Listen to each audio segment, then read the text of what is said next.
Hai sahabat HR, jumpa lagi bersama saya. Kali ini saya akan menjelaskan bagaimana proses rekrutmen. Rekrutmen adalah tugas dari HR departemen, terutama sebagai staf rekrutmen atau rekrutmen spesialis. Tetapi saat ini saya menjelaskan, menerangkan kepada kawan-kawan, kepada sahabat-sahabat HR, ketika kita diwawancarai, ketika kita melamar pekerjaan, kemudian bagaimana cara kita menjelaskan proses rekrutmen di perusahaan kita, tentunya banyak sekali cara-cara yang berbeda saat kita menjelaskan. Banyak kandidat, tentu banyak perbedaan.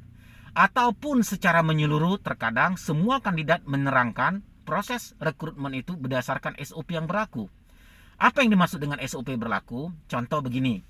Ketika si pewawancara menanyakan kepada kandidat, tolong kamu jelaskan bagaimana proses rekrutmen. Tentunya banyak kandidat rata-rata akan menjelaskan, pertama, di dalam proses rekrutmen adalah si user membuat permintaan karyawan baru.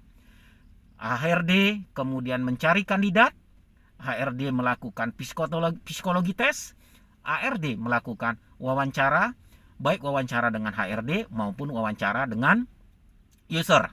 Kita lakukan medical check up, kemudian kita buat kontrak, kemudian kita lakukan induction, kemudian kita lakukan penempatan. Artinya 8 step ini adalah lebih dan kurang itulah yang akan dijelaskan semua kandidat di dalam proses rekrutmen.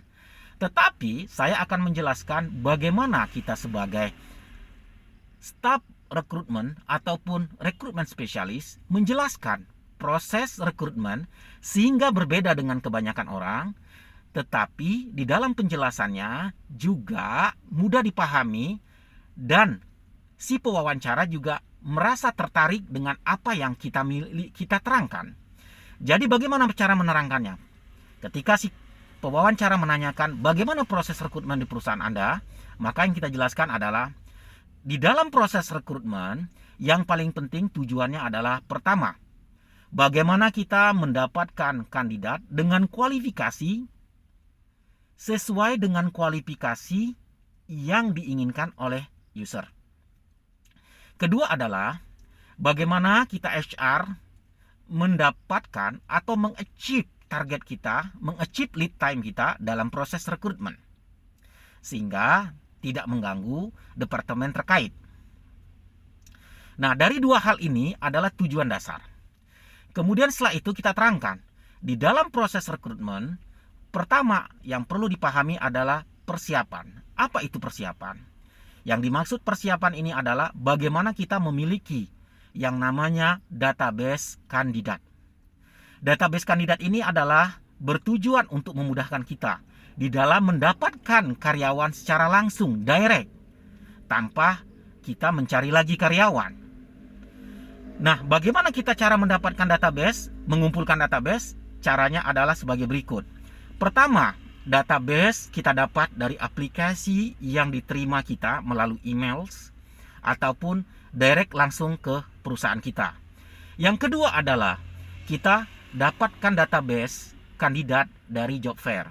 Kemudian kita dapatkan kerjasama dengan universitas, dengan SMA level, kemudian kita juga dengan sosial media. Kita dapatkan di sosial media, kita dapatkan di headhunter juga. Jadi lebih kurang 5 inputan ini menjadikan masukan buat kandidat database kita. Kedua adalah implementasi. Implementasi ini adalah kita memposting lowongan kerja kita di headhunters ataupun di website. Tujuannya adalah ini salah satu cara kita juga untuk mendapatkan yang namanya tambahan kandidat. Nah, kemudian implementasinya berikutnya adalah kita melakukan psikologi tes, kemudian kita lakukan wawancara, baik wawancara dengan user maupun wawancara dengan HR. Nah, ke tahap berikutnya adalah result.